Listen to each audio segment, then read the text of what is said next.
4. Yahvé.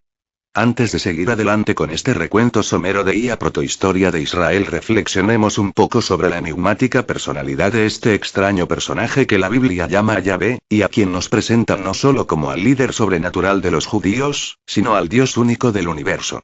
En realidad, para ser el Dios único del universo, actúa de una manera bastante extraña. Si se nos presentase como el Dios particular de los hebreos, algo así como un espíritu superior a cuyo cargo estuviese el guiar al pueblo israelita en su peligrosa jornada por el desierto, no tendríamos mayor dificultad en admitirlo, aunque para ello tuviésemos que perdonarle ciertos defectos bastante chocantes en un espíritu superior. Pero si no solo eso, sino que se nos quiere presentar como el Dios de todo el cosmos, de cuyo poder creador salieron todas las galaxias y bajo cuyo gobierno está toda la infinidad del universo, entonces ciertamente la inteligencia humana se resiste violentamente a admitirlo. No nos podemos imaginar fácilmente a Dios enterrando a un hombre que, por muy importante que haya sido para el pueblo de Israel, sin embargo, es una insignificancia, si se compara con la millonada de hombres y mujeres que han constituido a lo largo de los milenios la raza humana. Yahvé significa el que es y es un nombre que él se dio a sí mismo cuando Moisés le preguntó, ex. 3:14, ¿cómo se llamaba? Es una respuesta que está muy de acuerdo con las respuestas superficiales y en cierta manera displicentes que los extraterrestres de hoy les dan a los contactados. Por muchos años en vez de Yahvé, Yahvé o Yahweh, se usó el nombre de Jehová, debido a que los hebreos de ordinario no escriben más que las consonantes omitiendo las vocales, y esto dio pie al error de creer que el nombre era Jehová en vez de Yahvé. Las consonantes del nombre de Dios eran I, o J, H, V, o W, y H. Es decir, Ribo J, H, V, H. Al desconocerse cuáles eran las vocales que había que poner entre estas consonantes, porque los hebreos evitaban el pronunciar el nombre de Dios, llegando a perderse cuál era su verdadera fonía, cuando se intentó hacerlo, se cometió el error de poner las vocales E, O, A que dieron origen al nombre de Jehová, pero que en realidad no correspondían al nombre con el que Dios se había llamado a sí mismo. A pesar de estas razones, admitidas ya hoy día por todos los estudiosos de la Biblia, alguna secta religiosa sigue usando el nombre de Jehová aduciendo para ello unas razones que son tan válidas como algunas de las creencias típicas de la secta. En esta y en aquellas se puede ver claramente confirmada gran parte de la tesis de este libro. Si los testigos de Jehová estudiasen con ánimo imparcial la historia de los adventistas, probablemente descubrirían cuál es la verdadera raíz de sus propias creencias. Pero el fervor religioso no es precisamente un gran alentador del recto uso de la razón. Los Elohim. Yahvé no es ni mucho menos el único nombre que usa la Biblia para designar a Dios. El primer nombre y el más abundante, 2500 veces, que la Biblia usa para designar a Dios es Elohim que, curiosamente es plural y viene a significar los fuertes o poderosos. Este plural usado por un libro cuyo principal objetivo es la difusión de la idea de que hay que adorar un solo Dios, en contraposición a los muchos dioses que había en los pueblos vecinos, es algo que a un observador sin prejuicios tiene que llenarle de asombro. Tanto en el Génesis como en los demás libros que componen el Pentateuco, nos encontraremos muchos otros hechos tan asombrosos como este y que sin embargo, siempre han sido pasados de largo y tomados muy a la ligera por los comentaristas de la Biblia.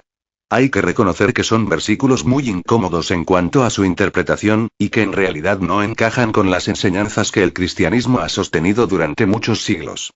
Por eso los exégetas o los especialistas de la Biblia han preferido pasarlos de largo o sencillamente, ignorarlos. Nosotros, sin prejuicios, trataremos de atenernos a lo que leemos en la Biblia. Por muchas interpretaciones alambicadas y tendenciosas que se hayan querido hacer, es un hecho incuestionable que la Biblia comienza con estas asombrosas palabras. Bereshit bara Elohim, en el principio, los poderosos crearon el cielo y la tierra. Más tarde volveremos sobre estas intrigantes palabras. Desconocemos cómo fue el primer encuentro de Yahvé con Abraham. Sabemos que fue cuando aún vivía en Ur de Caldea y cuando todavía se llamaba Abraham, nombre que posteriormente le fue cambiado por el de Abraham por el mismo Yahvé, al igual que a Sarai, su esposa, se lo cambió por Sara. Este detalle del cambio de nombre sigue siendo frecuente en los contactados de hoy. La primera vez que vemos a Yahvé presentarse en una forma visible, tal como lo hacía después tan frecuentemente con Moisés, nos la narra así el Génesis en el capítulo 15, versículo 17. Y sucedió que puesto ya el sol, apareció en medio de densas tinieblas un horno humeante y una antorcha de fuego que pasó por entre los animales divididos, sacrificados por Abraham. En aquel día, hizo Yahvé alianza con Abraham diciendo: A tu descendencia he dado esta tierra desde el río de Egipto hasta el río grande de Éufrates. Las promesas y las bendiciones de Yahvé a Abraham no se referían solamente a su descendencia futura que se convertiría en un gran pueblo, sino que también se dirigían a la descendencia inmediata del mismo Abraham, ya que habiendo llegado a la vejez, no tenía hijos, puesto que Sara, su mujer, era estéril, y esto en la mentalidad de aquellos pueblos de régimen patriarcal era considerado como una gran desgracia. Yahvé le prometió, pues, a Abraham que a pesar de su edad y de la de su esposa, tendrían un hijo, y con esto hizo algo que suele repetirse hoy a menudo en aquellas personas que han sido contactadas por los llamados extraterrestres. Estos suelen, con mucha frecuencia, prometer descendencia a los contactados o entrometerse en problemas familiares. Conozco unos cuantos casos de contactos a los que sin venir a cuento y sin que ellos hubiesen hecho petición ninguna a los extraterrestres, estos les dijeron: dentro de X tiempo, tendrás un hijo, y muchas veces en circunstancias en las que no era lógico que tal cosa sucediera. Conozco un caso en el que un visitante extraterrestre, dirigiéndose al jefe de la familia, le dijo, señalando a un patio interior dentro de la casa: veo allí a 2 niños jugando dentro de 2 años. Efectivamente, al cabo de 2 años los gemelos que nacieron en aquella familia, acostumbraban a jugar en aquel pequeño patio. La gran prueba que Yahvé le puso a Abraham fue la de exigirle la vida de su hijo Isaac, que había sido concebido de una manera casi extraordinaria, gracias a la intervención del mismo Yahvé.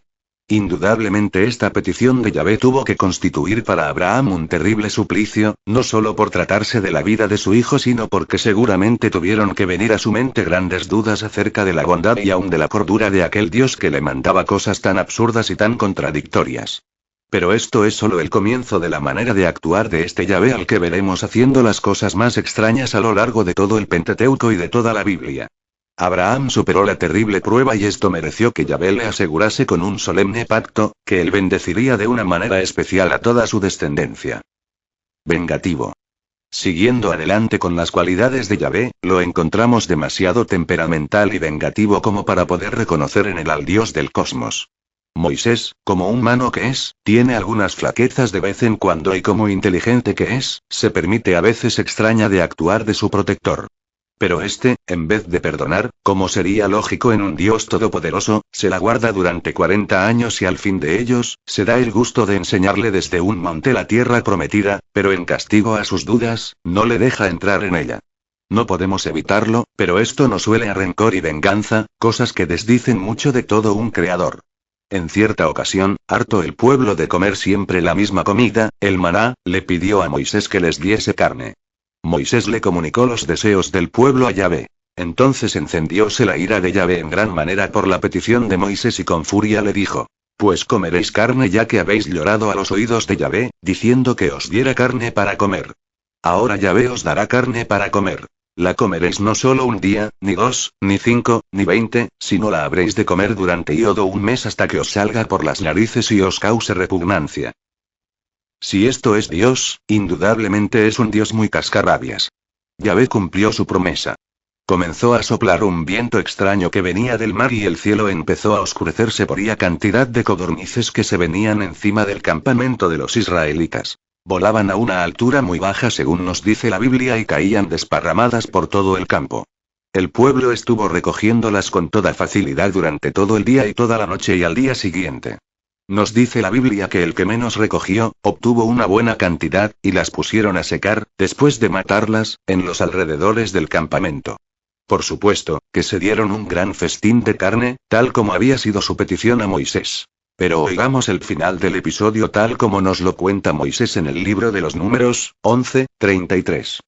Todavía tenían la carne entre sus dientes y no habían aún acabado, cuando la ira de Yahvé se encendió contra el pueblo y los hirió con una plaga muy grande. Y fue llamado aquel lugar Kibrot Hattaavah porque allí enterraron a la gente codiciosa de carne. Episodios tan poco edificantes como este y sobre todo, hechos por el Dios Todopoderoso, paciente, benigno y misericordioso abundan en todo el Pentateuco y en cierta manera, en toda la Biblia. Yahvé ordena matanzas humanas con una facilidad pasmosa. Matanzas sin misericordes, fanáticas y totalmente desprovistas de justicia, de humanismo y de caridad, en las que no quedaba andante piante ni mamante. Y esto no solo entre los enemigos, cuyo pecado era haber llegado antes a aquella tierra y estar ya establecidos en ella, sino contra su mismo pueblo. Entonces Moisés, viendo al pueblo desenfrenado, se puso a la puerta del campamento y gritó: «A mí los de Yahvé». Y se reunieron con él todos los hijos de Leví. Y les dijo: «Así dice Yahvé, el Dios de Israel. Cíñase cada uno su espada sobre su muslo y pasad por el campamento de puerta en puerta, matando cada uno a su hermano, a su amigo y a su pariente». Hicieron los hijos de Leví lo que Moisés les había mandado y perecieron en aquel día unos 3000 hombres del pueblo. Y dijo Moisés: «Hoy os habéis consagrado a Yahvé, cada uno contra su hijo y su hermano, y por ello recibiréis bendición». Ex 32, 38 y Sig. Semejante barbaridad es comentada de la siguiente manera en una nota de la Biblia de Monseñor Straubinger. Este acto de celo por la gloria de Dios, aseguró a la tribu de Leví el ser la tribu del sacerdocio. Total, que Yahvé manda, Moisés ejecuta y Monseñor Straubinger canoniza el fanatismo más desenfrenado. He aquí otra pequeña muestra que desdice mucho de un Padre misericordioso como Yahvé gustaba ser llamado. Cuando 2 hijos de Israel estaban en el desierto, se encontró a un hombre que andaba buscando leña en día sábado. Los que lo encontraron se lo presentaron a Moisés y a Aarón y a toda la comunidad. Lo pusieron bajo custodia porque no estaba aún determinado qué es lo que había que hacer con él. Yahvé habló a Moisés: «Que muera ese hombre. Que lo apedree toda la comunidad fuera del campamento». Lo sacó toda la comunidad fuera del campamento y lo apedrearon hasta que murió, según había mandado Yahvé a Moisés. Num. 16, 32. Exigente. Tampoco nos podemos imaginar al Dios del universo tan meticuloso ordenando hasta los últimos detalles de las vestiduras de los sacerdotes y diciendo cuántos tenían que ser los flecos. Más bien da la impresión de un viejo neurótico dándole instrucciones a la sirvienta de cómo tiene que colocar los objetos en determinado orden encima de la mesa. Y además quisquilloso y muy exigente. No ofrezcáis nada que tenga defecto, pues no será aceptado de vuestras manos, o debe tener defecto alguno. Animal ciego o cojo o mutilado o ulcerado o sarnoso o roñoso no presentaréis ante Yahvé ni quemaréis nada de ellos en el altar.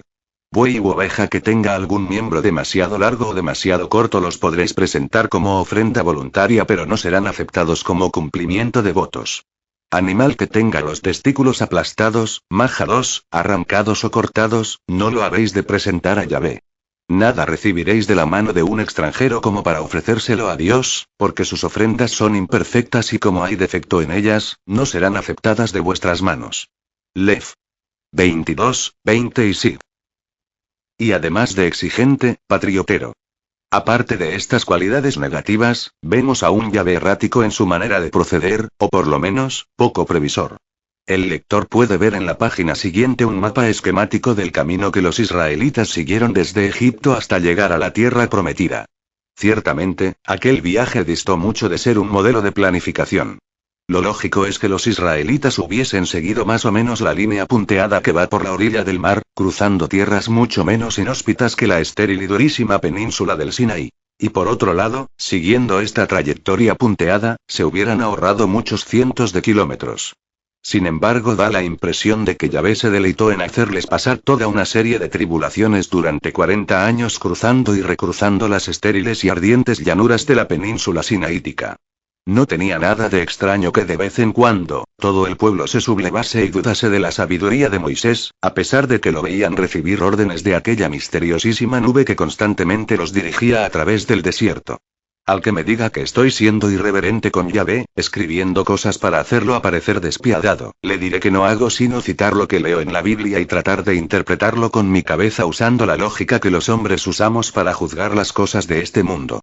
Si otros hombres en la antigüedad hicieron comentarios y más comentarios a los textos de la Biblia, nosotros en nuestro tiempo, teniendo los mismos textos y teniendo poco más o menos la misma cabeza que ellos, también tenemos derecho a hacer algunos comentarios, con la ventaja de que tenemos mucho más tiempo transcurrido para poder juzgar de la veracidad o falsedad de muchas de las profecías y bendiciones que vemos en los textos.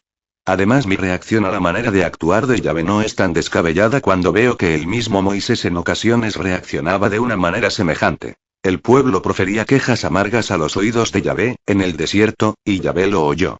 Se encendió su ira y ardió un fuego de Yahvé entre ellos y devoró un extremo del campamento. Los hijos de Israel volvieron a sus llantos diciendo: ¿Quién nos dará carne para comer? Se irritó mucho la ira de Yahvé y a Moisés le pareció muy mal y le dijo a Yahvé: ¿Por qué tratas mal a tu siervo? Si vas a tratarme así, mátame, por favor, para que no vea ya más mi desventura. Num. 11:1, celoso.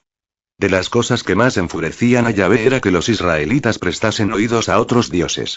No se puede negar que era celosísimo y que en muchas ocasiones dio tremendos castigos a su pueblo cuando éste, influido por los pueblos a los que conquistaba o con los que se encontraba en su camino, admitía a alguno de sus dioses.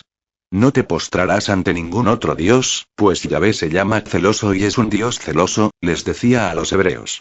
Ex. 34,14, sin embargo, por otro lado, no nos podemos explicar cómo siendo tan celoso de su honra era en algunas otras ocasiones tan respetuoso con los derechos de los otros dioses, admitiendo en cierta manera su existencia. Copiaré este curiosísimo texto del que ya me he hecho eco en alguna otra ocasión. Dijo Yahvé a Moisés. He aquí el rito según el cual entrará Aarón en el santuario, tomará 2 machos cabríos y presentándolos ante Yahvé a la entrada del tabernáculo de la reunión, echará sobre ellos las suertes para saber cuál es para Yahvé y cuál para Azazel. Aarón hará acercar el macho cabrío sobre el que recayó la suerte de Yahvé y lo ofrecerá en sacrificio por él, presentará vivo ante Yahvé para hacer la expiación y lo soltará después para Azazel Lef. Capitán 16.